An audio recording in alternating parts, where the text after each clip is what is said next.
ইরানের কাছে আমেরিকা নাকে খত দিয়া চুক্তি করিছে। ইরান যেভাবে চাইছে সেভাবে করিছে। এমনকি চুক্তি কি করতেছে সেটা তার প্রাণবন্ধু ইসরায়েলকে না দেখায় চুক্তিটা সাইন করে ফেলছে। ইসরায়েল চেতিছে।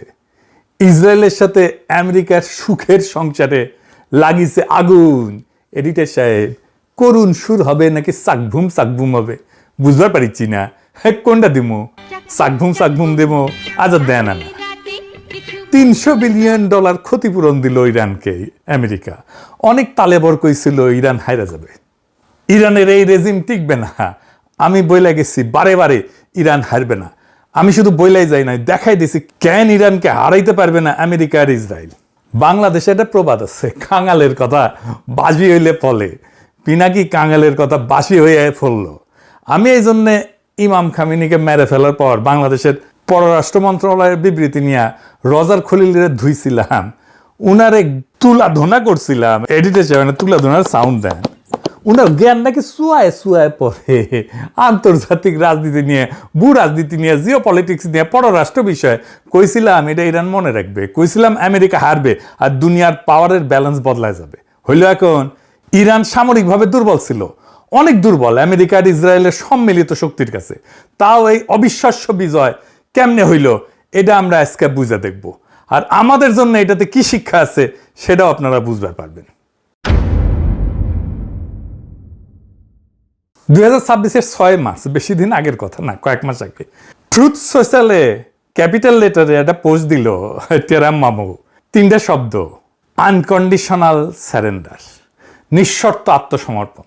এর কম কিছু না। ট্রাম্প বলল ইরানের সাথে কোনো ডিল হবে না যতক্ষণ পর্যন্ত না সম্পূর্ণভাবে তারা আত্মসমর্পণ করছে।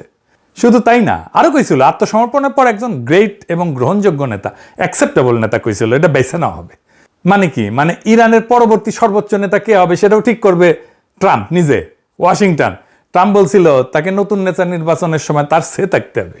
আর আজ 18 জুন চুক্তি সই হয়ে গেছে। ট্রাম্প নিজে চুক্তি সই করছে। কোথায় সই করছে জানেন? আল্লাহর কি কাম, ভার্সাই প্রাসাদে, এই ফ্রান্সে এসে, আমার কিছু দূর দূরেই।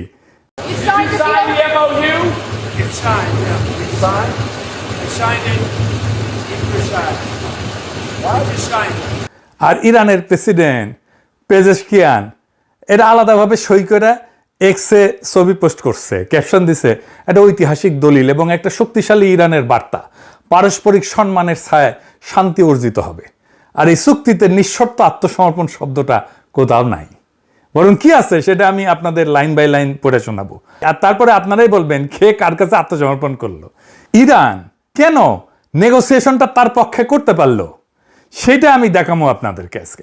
প্রথমে দিকে আলোচনাটা দুই পক্ষে কারা চালাইলো। এক পাশে বসছে আব্বাস আরাগাজি, ইরানের পররাষ্ট্রমন্ত্রী, কেন্ট বিশ্ববিদ্যালয় থেকে রাষ্ট্রবিজ্ঞানে পিএইচডি, 1989 সাল থেকে মানে 37 বছর ধরে কূটনীতিক, ডিপ্লোম্যাট। জাপানের রাষ্ট্রদূত ছিল, ফিনল্যান্ডে ছিল, এস্তোনিয়ার রাষ্ট্রদূত ছিল। ইরান ইরাক যুদ্ধের রক্তে ভেজা প্রজন্মের মানুষ, আমাদেরই প্রজন্মের মানুষ। 2015 সালে পরমাণু চুক্তির অন্যতম স্থপতি ছিল সে। আর অন্য পাশে কারা? স্টিভ উইটকফ আর জ্যারেড কুশনার। দুজনে কি করে জানেন? রিয়েল এস্টেট ব্যবসায়ী, পররাষ্ট্রনীতিতে কোনো অভিজ্ঞতা নাই। কুশনার ট্রাম্পের জামাই, মানে জামাই কোটায় ঢুকিছে ওই, তার সরকারি কোনো পদই কলে নাই। ট্রাম্পের নিজের দলের সিনেটর টম টিলিজ ওই পর্যন্ত কইছে যে এটা কোনো মানেই হয় না। পররাষ্ট্রনীতিতে অভিজ্ঞতাহীন, সিনেট কনফার্মেশন ছাড়া দুইজন লোক কিভাবে রাশিয়া, ইরান আর ইসরায়েলের সাথে শান্তি আলোচনায় নেতৃত্ব দিচ্ছে। মজার ব্যাপার হয়েছে কি জানেন? মাস্কটের আলোচনায় আরাগাজিকে নাকি উইটকফকে একাধিকবার বুঝাই দিতে হয়েছিল পরমাণু জ্বালানি উৎপাদনের ধাপগুলো কি কি এবং একটা এনরিচমেন্টের ফ্যাসিলিটি আর রিঅ্যাক্টরের মধ্যে পার্থক্য কি। বুঝি চাও? ইরানের পররাষ্ট্রমন্ত্রীকে আমেরিকাকে পড়াইতে হইতেছে কোন জিনিসটা নিয়ে তারা আলোচনা করতেছে। একদিকে 4000 বছরের একটা সভ্যতা, যে জানে ধৈর্য কাকে বলে, ইতিহাস কাকে বলে, অন্যদিকে একটা থার্ড ক্লাস ব্যবসায়ী যার কাছে সবকিছু একটা রিয়েল এস্টেট ডিল। ইরান ওই আলোচনাটা চালাইলো কেমনে জানেন? জানলে টাস্কি খেয়ে যাবেন। ট্রাম্প পুরাই ঘুরে গেছে, তাই না? কেমনে ঘুরলো ট্রাম্প? বিশাল একটা ঘটনা আছে। আলোচনার প্রথম রাউন্ডের পর ইরান তার উপদেষ্টা দলে 2 সিনিয়র মনোবিজ্ঞানীকে যুক্ত করে। কেন? তারা ট্রাম্পকে স্টাডি করে, তার সাইকোলজি স্টাডি করে, আর তার ভিত্তিতে তারা ট্রাম্পকে বার্তা দেয়। ইরান আমেরিকাকে স্টাডি করেনি, ইরান মানুষটাকে স্টাডি করেছে। তারা বুঝছিল এই প্রেসিডেন্সিটা প্রতিষ্ঠান দিয়ে চলতেছে না, এখন একজন ব্যক্তির মেজাজ দিয়ে চলে। কাজে এই প্রতিষ্ঠানের সাথে লড়াই না করে তারা ব্যক্তির মনস্তত্ত্বকে স্টাডি করলো। ট্রাম্পের মনস্তত্ত্ব যায় না, ইরানের ঠিক কি কি লাভ হইল আসেন সেটা দেখি। ইরানের প্রত্যেকটা বার্তা কাতারে আর ওমানের মধ্যস্থতাকারীদের হাত ঘুরে ট্রাম্পের কাছে পৌঁছাইতো। মানে ইরান জানতো শব্দ বাছাই কতটা গুরুত্বপূর্ণ। ভুল শব্দ মানে ট্রাম্পের চান্দি গরম। মনোবিজ্ঞানীরা ঠিক করে দিতেন কোন বার্তায় ট্রাম্প কি প্রতিক্রিয়া দেখাইতে পারে। মনোবিজ্ঞানীদের সুপারিশ মতো ইরান লিখিত যোগাযোগ আর আলোচনার কৌশল ঠিক করত। আর তারপর থেকেই ট্রাম্প ক্রমাগত ইসরায়েলের উপরে বিলা হইতে থাকে। ইরান ট্রাম্পকে বুঝাইতে পারলো যে ইসরায়েলের নীতি আমেরিকাকে এই অর্থহীন যুদ্ধে টেনে আনছে এবং এটাতে আমেরিকার ক্ষতি হইতেছে। এটা কাজ করলো। ট্রাম্প নেতানিয়াহুকে পাগল বললো, বিচার বুদ্ধিহীন বললো, গালি দিল। সাইকোলজিস্টরা কইছিল ট্রাম্প চাইছিল এমন একটা বিজয় যা বর্ণনা করা যায়, প্রচার করা যায়, ন্যারেটেবল ভিক্টরি হিসাবে। আর ইরান চাইছিল আত্মসমর্পণ ছাড়া চুক্তি। ইরান বুঝে গেছিল ট্রাম্পের আসলে দরকার বাস্তব বিজয় না, বিজয়ের একটা গল্প। তাই ইরান তাকে গল্পটা বলতে দিছে আর নিজে নিয়ে নিছে আসল জিনিসগুলো। অবরোধ তুলে ফেলছে, নিষেধাজ্ঞা বাতিল, আটকানো সম্পদ ফিরে পাইছে। মানে এটা শুধু একটা বুদ্ধিদীপ্ত কৌশল ছিল না, এটা রেজাল্ট দিছে। একদম গুনে গুনে অঙ্ক কষে মাপা যায় এমন রেজাল্ট দিছে। এবার আসেন দেখি চুক্তিতে কি লেখা আছে। 1 নম্বর দফা, যুদ্ধের তাৎক্ষণিক এবং স্থায়ী সমাপ্তি সব ফ্রন্টে, লেবানন সহ কেউ কারো বিরুদ্ধে কোনো হামলা করবে না। 2 নাম্বার, 2 দেশ একে অপরের সার্বভৌমত্ব, আঞ্চলিক অখণ্ডতাকে সম্মান করবে এবং আভ্যন্তরীণ বিষয়ে হস্তক্ষেপ করবে না। মার্চে ট্রাম্প বলছিল ইরানের পরবর্তী নেতা নির্বাচন করে দিবে, আর জুনের চুক্তিতে আমেরিকা সই করতেছে আভ্যন্তরীণ বিষয়ে হস্তক্ষেপ করবে না। আমরা তোমাদের নেতা ঠিক করব থেকে আমরা তোমাদের আভ্যন্তরীণ বিষয়ে হাত দেব না। বুঝেছেন তো, কুটি থেকে কুটি আসিছে। 4 নম্বর দফা, আমেরিকা নৌ অবরোধ তুলে ফেলবে। 30 দিনের মধ্যে ইরানের আশপাশ থেকে নিজেদের সেনা প্রত্যাহার করবে। আমেরিকা সেনা প্রত্যাহার করবে, অবরোধ তুলবে, এগুলো কার দাবি ছিল? ইরানের তো। 6 নম্বর দফা, আমেরিকা আঞ্চলিক অংশীদারদের নিয়ে ইরানের পুনর্গঠনে এবং অর্থনৈতিক উন্নয়নে কমপক্ষে $300 বিলিয়ন একটা সুনির্দিষ্ট পরিকল্পনা তৈরি করবে। যে দেশকে নিঃশর্ত আত্মসমর্পণ করতে বলা হয়েছিল তার পুনর্গঠনের জন্য 300 বিলিয়নের অঙ্গীকার। 7 নম্বর দফা, আমেরিকা সব ধরনের নিষেধাজ্ঞা বাতিলের অঙ্গীকার করে, সব স্যাংশন তুলে নেবে। জাতিসংঘ নিরাপত্তা পরিষদ রেজলিউশন, IAEA, বোর্ড অব গভর্নর্সের নিষেধাজ্ঞা, সব একতরফা মার্কিন নিষেধাজ্ঞা, প্রাইমারি এবং সেকেন্ডারি সব তুলে ফেলবে। 10 নম্বর দফা, সই হওয়ার সাথে সাথেই নিষেধাজ্ঞা পুরোপুরি বাতিল হওয়ার আগে পর্যন্ত মার্কিন ট্রেজারি ইরানি তেল রপ্তানির জন্য কোনো বাধা দেবে না। পৃথিবীর সব দেশ এখন ইরান থেকে তেল কিনতে পারবে, লেনদেন করতে পারবে, ইরানের ব্যাংকের সাথে লেনদেন করতে পারবে। আগে ইরানকে তেল বিক্রি করতে হইতো অনেক কম দামে, মূলত চায়নাকে। কেউ লেনদেন করতে পারতো না ইরানের ব্যাংকের সাথে। এখন বাজার দরে তেল বিক্রি করতে পারবে ইরান সবার সাথে। ইরান এখন তার তেল বিশ্ববাজারে খোলাখুলি বিক্রি করতে পারবে। 11 নম্বর দফা, ইরানের জব্দ করা অর্থ এবং সম্পদ ফেরত দেওয়া হবে। আর পরমাণু অস্ত্র নিয়ে ইরান বলছে যে সে পরমাণু অস্ত্র সংগ্রহ বা তৈরি করবে না। এখানে কিন্তু ইরান কোনো ছাড় দেয়নি। এই অঙ্গীকার তারা গত 50 বছর ধরে করে আসতেছে, এটা তাদের প্রতিশ্রুতি। মিসাইল প্রোগ্রাম নিয়ে একটা শব্দও নাই। মিসাইল প্রোগ্রাম ধ্বংস করার এজেন্ডা ছিল ইসরায়েলের। তাহলে কে জিতলো? ইরান। যদিও ইরানকে এই যুদ্ধে ভয়ঙ্কর মূল্য দিতে হয়েছে। সর্বোচ্চ নেতা আয়াতুল্লাহ খামেনি যুদ্ধের প্রথম দিনে নিহত হয়েছেন, নিজের ভূখণ্ডে আক্রমণ হয়েছে, কৌশলগত সম্পদের ক্ষতি হয়েছে, এই সব কিছু হয়েছে, কিন্তু শেষ পর্যন্ত বিজয়ের হাসি আসলো ইরান। ইরান নিখুঁত নিরঙ্কুশ বিজয় পায়নি, এটা সত্য, কিন্তু ইরান হারেনি। হারা মানে আত্মসমর্পণ, হারা মানে নিজের সার্বভৌমত্ব বিসর্জন। এই চুক্তির 14টা দফার একটাতেও সে আত্মসমর্পণ নাই। ইরান শুধু এই চুক্তিতে যেতে নাই, আরো অনেক জায়গায় জিতেছে। কোথায় কোথায় জিতেছে? ইরান যুদ্ধবিদ্যায় নতুন টার্মিনোলজি আনছে এবং সেটা সফল প্রয়োগ করছে। অ্যাসিমেট্রি বলে, মানে শক্তিতে দুর্বল হওয়াটাই তার শক্তিমত্তা। তার কয়েক হাজার ডলারের শাহেদ ড্রোন ঠেকাইতে শত্রুর মিলিয়ন মিলিয়ন ডলারের ইন্টারসেপ্টর ছুটতে হয়। সে যুদ্ধটাকে শত্রুর জন্য বিশাল অপচয়ের যুদ্ধ বানাই দিয়েছিল। এটাকে কয় ওয়ার অফ অ্যাট্রিশন। ইরান শিখছিল 2024 আর 2025 সংঘাত থেকে। এবার তারা কৌশল বদলালো, কম কিন্তু নিখুঁত আঘাত দীর্ঘ সময় ধরে। ইরানের মিসাইল ছোড়ার ধরন ছিল ডিসপারশন, মানে দিনের বিভিন্ন সময়ে বিভিন্ন এলাকায় ছড়ায় ছড়ায় সে মিসাইল মারত। উদ্দেশ্য সর্বোচ্চ ধ্বংস না, বরং শত্রুকে ক্লান্ত করে দেওয়া। আরেকটা কৌশল নিয়েছিল, সেটা ছিল মিত্রতাকে দায় বানানো। ইরান আরব দেশগুলোকে বুঝাই দিল যে আমেরিকার পক্ষ নেওয়াটা নিরাপত্তা দেয় না, বরং নিরাপত্তাহীনতা দেয়। উপসাগরীয় কোনো দেশ রেহাই পায়নি। আরব আমিরাত বলেন, কুয়েত বলেন, বাহরাইন বলেন, সবাই আঘাত খেয়েছে ইরানের কাছে, কারণ তাদের মাটিতে মার্কিন ঘাঁটি আছে। যুদ্ধবিদ্যায় ইরানের একটা নতুন ধারণা আনলো, আর একটা নতুন ধারণা আনলো, কি সেটা? Mosaic defence. সেটা কি? মোজাইক ডিফেন্সের মূল কথা হচ্ছে যে বিকেন্দ্রীভূত কমান্ড, ইরানকে আলাদা আলাদা প্রাদেশিক কমান্ডে ভাগ করা, প্রত্যেকটা স্বাধীনভাবে কাজ করতে সক্ষম, আগে থেকে অ্যাপ্রুভাল দেওয়া আছে। উদ্দেশ্য কি?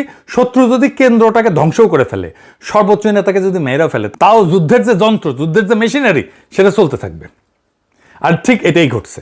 খামেনি প্রথম দিন নিহত হইলেন, আমেরিকা ইসরায়েল ভাবছিল মাথা কাটলে শরীর পড়ে যাবে, কিন্তু মাথা কাটা গেল, কিন্তু শরীর চলতেই থাকলো। আর সবচেয়ে বড় চমকপ্রদ ব্যাপার ছিল চতুর্থ উত্তরসূরির একটা ধারণা, মডেল। এই ব্যবস্থায় প্রত্যেকটা গুরুত্বপূর্ণ নেতৃত্বের পদের জন্য একাধিক নামধারী উত্তরসূরি ঠিক করা থাকে, প্রত্যেকটার জন্য 3 ধাপ নিজে পর্যন্ত। মানে একজন কমান্ডার নিহত হলে সাথে সাথে পরের জন দায়িত্ব নেবে, কোনো শূন্যতা ছাড়াই। আরাগাজি 1 মার্চ নিজেই বলছিলেন, মোজাইক ডিফেন্স 2 দশক ধরে মার্কিন হস্তক্ষেপ থেকে শেখা। এটাই ইরানকে সিদ্ধান্ত নিতে দেবে কখন যুদ্ধ শেষ হবে। বুঝিসাও? মানে বলছে, ওরাই বলছে আমরা ঠিক করব কখন যুদ্ধ শেষ হবে। এটাই ছিল তাদের আসল অস্ত্র। আর কস্ট অ্যাসিমেট্রি তো আছে, সস্তা ড্রোন দিয়া দামি প্রতিরক্ষাকে ফোকলা করিয়া দিছে একেবারে। ইসরায়েল কি বলিছে এই চুক্তি দেখা? আমেরিকার ইসরায়েলের বাইরাবাড়ি শুরু হয়ে গেছে। এটা সাউন্ড দেন, বাইরাবাড়ি সাউন্ড দেন। ইসরায়েল তো মবিলা। নেতানিয়াহুর নিজের সাবেক জাতীয় নিরাপত্তা উপদেষ্টা ইয়াকব আমিদ্রর, সে কইছে যে এটা একটা বাজে চুক্তি। আমেরিকানরা নগদ অর্থ দেইলা বড় জোর একটা কাগজ পেয়েছে, কইছে ইচ্ছাপত্র, অভিপ্রায়পত্র। টাইমস অফ ইসরায়েলের সম্পাদক এটা বলছে বিপর্যয়কর আত্মসমর্পণ। আর সাবেক উপনিরাপত্তা উপদেষ্টা চাক ফ্রিলিক বলছে যে ইরান আরো শক্তিশালী হইয়া বেড়াইছে।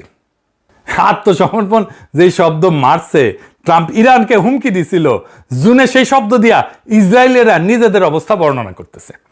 আর ইসরায়েলে ক্ষোভের জবাবে আমেরিকা কি করলো? পিঠ চাপড়ে সান্ত্বনা দিল না ধমক দিছে। 18 জুন হোয়াইট হাউসে ব্রিফিং এ ভাইস প্রেসিডেন্ট জেডি ভ্যান্স ইসরায়েলকে বলছে, একটা সলিড বাম্বু দিছে, বলছে যে আমি ইসরায়েলের মন্ত্রিসভায় থাকলে গোটা দুনিয়ায় আমরা একমাত্র শক্তিশালী মিত্রকে আক্রমণ করতাম না। আমেরিকার ভাইস প্রেসিডেন্ট ইসরায়েলকে মনে করাই দিচ্ছে তোমার একমাত্র বড় মিত্র আমরা, আর তোমরা বাকি দুনিয়াকে চটায় ফেলছো। ট্রাম্পই তার ভাষায় এই মুহূর্তে দুনিয়ার একমাত্র রাষ্ট্রপ্রধান যে ইসরায়েলের প্রতি সহানুভূতিশীল। আর সবচেয়ে কড়া খোঁচাটা ভ্যান্স মনে করাই দিচ্ছে, ইসরায়েলের প্রতিরক্ষা অস্ত্রের 2/3 আমেরিকার হাতে তৈরি, আমেরিকান করদাতার পয়সায় কেনা। এইটা একটা প্রচ্ছন্ন হুমকি। চুক্তি ভাঙলে এই অস্ত্রের যোগান বন্ধ হইতে পারে। ইরানকে নিঃশর্ত আত্মসমর্পণ যে করাইতে চাইছিল, সেই আমেরিকায় এখন তার নিজের ঘনিষ্ঠতম মিত্রকে প্রকাশ্যে ধমকাইতেছে ইরানের সাথে করা চুক্তি রক্ষা করার জন্য। ডিভোর্সটা আর গোপন নাই, টিভি ক্যামেরার সামনে। আমেরিকা আর ইসরায়েলের প্রণয়ের ফলে জন্ম নিছিল ইন্ডিয়া, এ তো এতিম হইয়া গেল। এইবার হবে এটা সানায়ের করুণ সুর। কিন্তু এর মধ্যে দিয়া কি তৈরি হইল? একটা নতুন মধ্যপ্রাচ্য। ভারসাম্য বদলে গেল, সম্পর্ক বদলে গেল একটি পলকে। কি সেটা? দুবাই কিন্তু শেষ। ইরানের উপরে আমেরিকার কড়া নিষেধাজ্ঞার কারণে ইরান আন্তর্জাতিক ব্যাংকিং ব্যবস্থা থেকে বিচ্ছিন্ন ছিল। সেই জন্যে ইরানি ব্যাংকগুলো কোনো লেনদেন করতে পারত না। মানে ইরানের সরাসরি ডলারে আন্তর্জাতিক বাণিজ্য করতে পারতো না। তেল বেচে টাকা আনা বা বিদেশ থেকে পণ্য কেনার বিল মেটানো কোনোটাই সরাসরি সম্ভব ছিল না। তাহলে ইরান কি করত? সে দুবাইকে ব্যবহার করত মধ্যবর্তী আর্থিক চ্যানেল হিসাবে। হাজার হাজার ইরানি ব্যবসায়ী দুবাইয়ে কোম্পানি এবং ব্যাংক অ্যাকাউন্ট খুলে রাখত। দুবাই ভিত্তিক কোম্পানি এবং মানি এক্সচেঞ্জ দেয়া ইরান তার লেনদেন ঘুরায় ঘুরায় করত। ইরানি তেলের টাকা সরাসরি তেহরানে আসতো না, আসতো দুবাইয়ের একটা কোম্পানির অ্যাকাউন্টে। তারপর সেখান থেকে পণ্য বা অন্য রুটে ইরানে পৌঁছাইতো। ইরানের এই টাকা তো আর দুবাই আসবে না, তার মানে দুবাইয়ের অর্থনীতি ছোট হয়ে যাবে। কাতারের গুরুত্বও কমবে। কেন? কাতার ছিল কূটনৈতিক মধ্যস্থতাকারী ইরান আর আমেরিকার। কাতার একই সাথে দুই পক্ষের বন্ধু। একদিকে কাতারের আল উদেইদ বিমান ঘাঁটি আছে আমেরিকায়, সবচেয়ে বড় বিমান ঘাঁটি এইটা মধ্যপ্রাচ্যে, মানে ওয়াশিংটনের ঘনিষ্ঠ মিত্র। অন্যদিকে কাতার ইরানের সাথেও সুসম্পর্ক রাখে, কারণ দুই দেশ বিশ্বের বৃহত্তম প্রাকৃতিক গ্যাস ক্ষেত্র সাউথ পার্স আর নর্থ ডোম ভাগাভাগি করে, যা পারস্য উপসাগরে আছে। এটা তাদের যৌথ সম্পদ। এই কারণে কাতার ইরানের সাথে শত্রুতা করতে পারে না, ইরানও কাতারের সাথে শত্রুতা করে না। এই দ্বৈত বন্ধুত্বই কাতারকে আদর্শ একটা মধ্যস্থতাকারী বানাইছে। আমেরিকা ইরান যেহেতু 1980 সাল থেকে সরাসরি কূটনৈতিক সম্পর্ক রাখে না, তাই তাদের একটা বিশ্বস্ত তৃতীয় পক্ষ দরকার যে দুই তরফেই বার্তা পৌঁছে দিতে পারে। কাতার এবং ওমান ঐতিহাসিকভাবে এই কাজটা করে আসছে। যুদ্ধবন্দী বিনিময় বলেন, জিম্মি মুক্তি বলেন, পরমাণু আলোচনা বলেন, এমনকি গাজা যুদ্ধবিরতিতেও কাতার মধ্যস্থতা করছে। এভাবেই কাতার আঞ্চলিক কূটনীতিতে নিজের গুরুত্ব এবং প্রভাব ধরে রাখত। এই চুক্তির পর সেই ভূমিকা বদলাই গেছে। এবারে চূড়ান্ত মধ্যস্থতায় বড় ভূমিকা নিছে পাকিস্তান। এটার নামই তো ইসলামাবাদ মেমোরান্ডাম। পাকিস্তানকে ধন্যবাদ দেয় ইরানের রাস্তায় রাস্তায় মিছিল করছে ইরানিরা।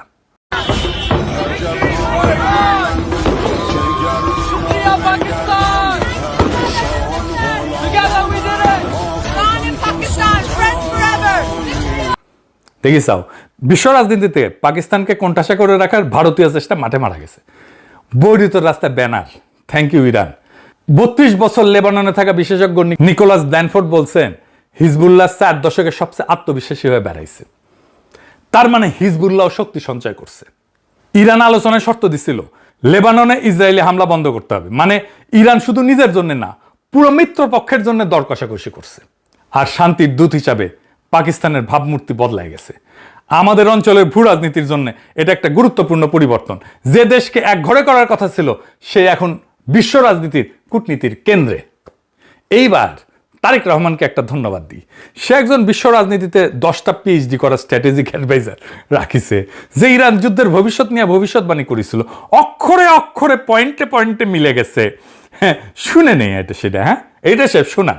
ইরান খুব বেশি সুবিধে করতে পারবে না, এটা মনে করার কারণ ছিল ইরান পরাজিত হওয়ার মুখে আছে। এটা অনুমান কেন করা যাচ্ছিল এবং এটা বাস্তবে হচ্ছে, সেটা হচ্ছে যুদ্ধটা ধরে রাখা আসলে ইরানের জন্য মেজর সংকট হবে।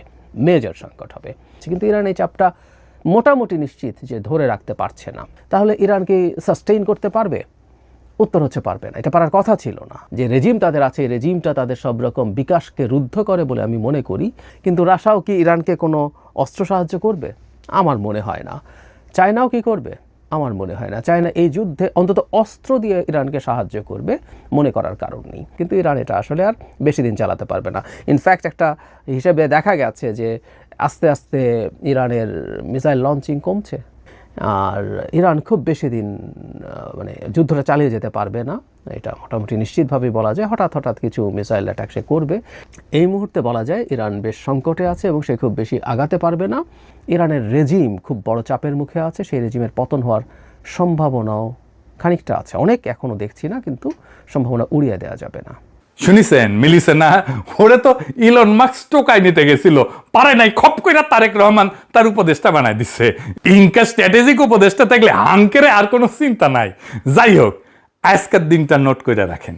বিশ্ব রাজনীতিতে, বিশ্ব অর্থনীতিতে ভারতের ভূমিকা কমতে থাকবে এখন থেকে ক্রমাগত।